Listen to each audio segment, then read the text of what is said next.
मौसम कोई सा भी हो, हाउसवाइफ के लिए घर के काम कभी नहीं रुक सकते। और जैसे ही सर्दियां शुरू होती हैं तो दिन भी छोटे होना शुरू हो जाते हैं। सुबह से शाम कैसे हो गई पता ही नहीं चलता।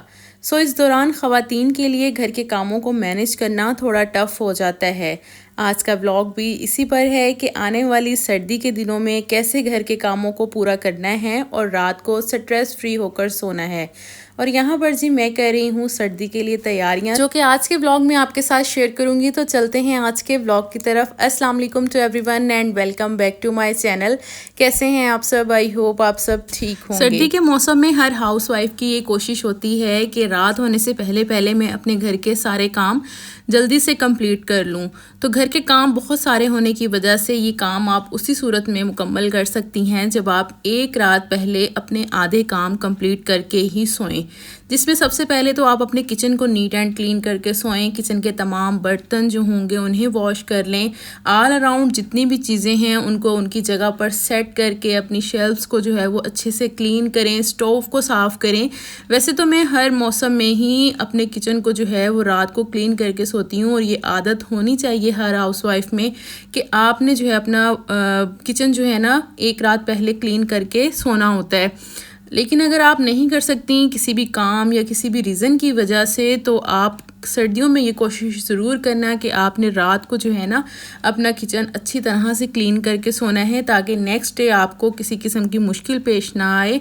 और जब आप नेक्स्ट डे उठें तो आपको अपना किचन जो है वो मोस्टली साफ़ सुथरा ही मिले, ताकि आपके काम कम से कम हों। नंबर 2, अगर घर के अफराद सुबह लंच लेकर जाते हैं तो उसकी तैयारी भी आप एक रात पहले कर लिया करें। और सुबह नाश्ते में क्या बनेगा ये भी आपने रात को ही डिसाइड कर लेना है।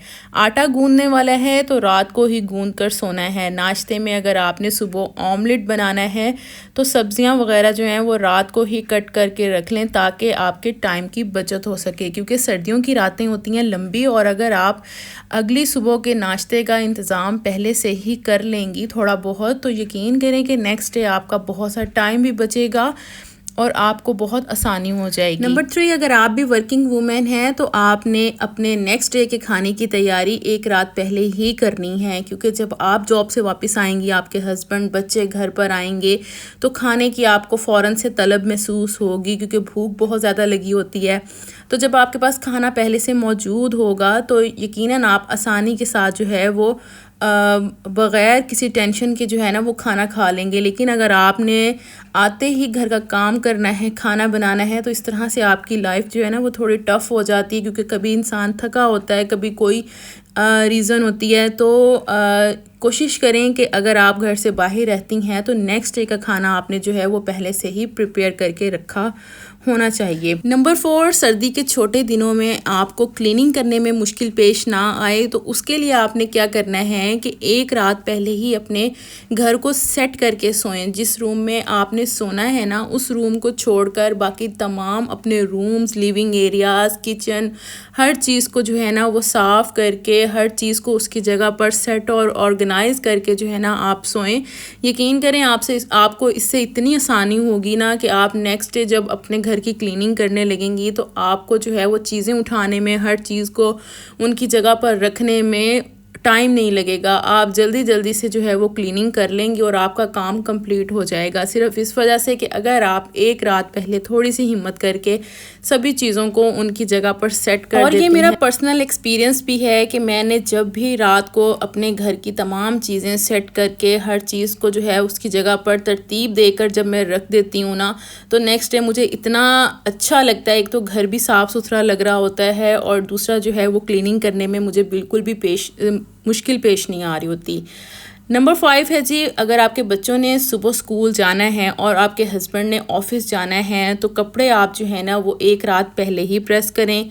बच्चों के शूज़, बच्चों की सॉक्स, हस्बैंड की कीज़, बैग्स, हर चीज़ जो है ना वो आप सेट करके रात को ही रख दें, ताकि नेक्स्ट डे आपको बिल्कुल भी मुश्किल पेश ना आए। क्योंकि ये सुबह का टाइम जब आपके बच्चे और हस्बैंड जा रहे होते हैं ना, अपने अपने कामों पर, तो यकीन करें कि बिल्कुल भी मदर्स के पास टाइम नहीं होता और वो जो है ना उनको भेजने के लिए इतना ज़्यादा मसरूफ़ होती हैं ना अपने घर के कामों में। तो उस दौरान अगर आप अपने लिए आसानी पैदा करना चाहती हैं तो एक रात पहले ही उनकी सब चीज़ों को, कपड़े वगैरह प्रेस करके रख दिया करें। इससे आपकी भी टाइम की बचत है और घर से जाने वाले अफराद भी अपने प्लेस पर जो है वो टाइम से पहुंच जाएंगे।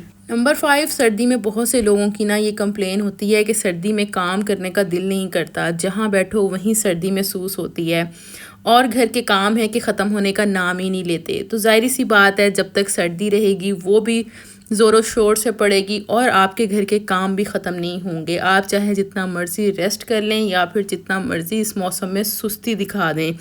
तो उसके लिए मैं आपसे यही कहूँगी कि आपको जो है ना अपने लिए ख़ुद आसानी पैदा करनी होगी।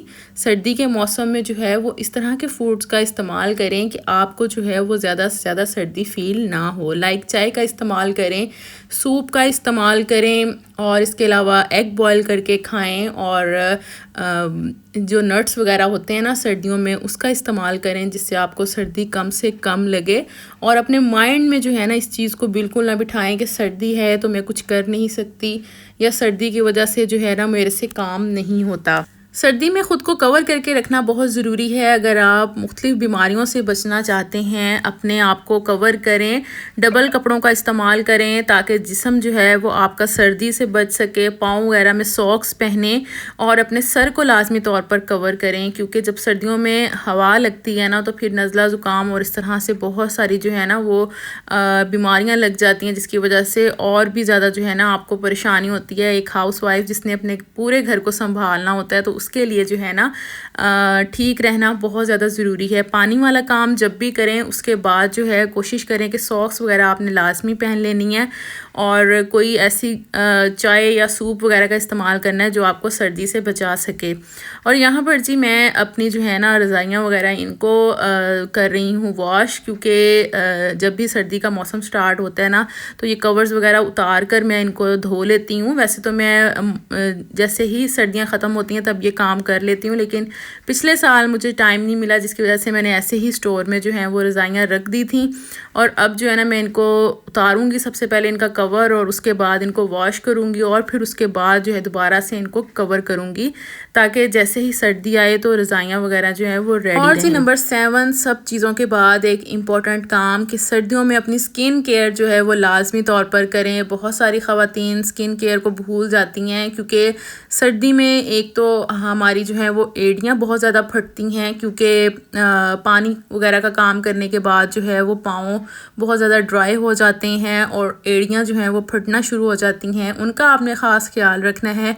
हाथों का लाजमी आपने ख्याल रखना है, इनको ड्राई होने से बचाना है। कोशिश करें कि अपने किचन में ही जो है ना वॉशिंग एरिया वाली साइड पर, यानी कि अपने सिंक वाली जगह पर जो है एक मॉइस्चराइज़र जो है वो लाजमी रखें, ताकि जब भी आप बर्तन धोएं तो आपने मॉइस्चराइज़र जो है ना वो अपने हाथ पे लाजमी लगाना है। इससे आपके हाथ भी जो है वो साफ़ रहेंगे और ड्राई नहीं होंगे। आपने अपनी स्किन केयर जो है ना वो लाजमी करनी है और इस पर भी मैं इंशाल्लाह आपके साथ एक वीडियो बनाकर शेयर करूँगी। तो जी आज का ब्लॉग मैं यहीं पर एंड कर रही हूँ। आई होप कि आज का ब्लॉग आपको ज़रूर पसंद आया होगा। वीडियो अच्छी लगी हो तो वीडियो को लाइक ज़रूर कीजिएगा। अगर आप मेरे चैनल पर न्यू हैं और आपको मेरे व्लॉग्स अच्छे लगते हैं तो चैनल को सब्सक्राइब भी लाजमी कीजिएगा। इंशाल्लाह नेक्स्ट वीडियो में आपसे फिर मुलाकात होगी। अपना बहुत ख्याल रखिएगा। अल्लाह हाफिज़।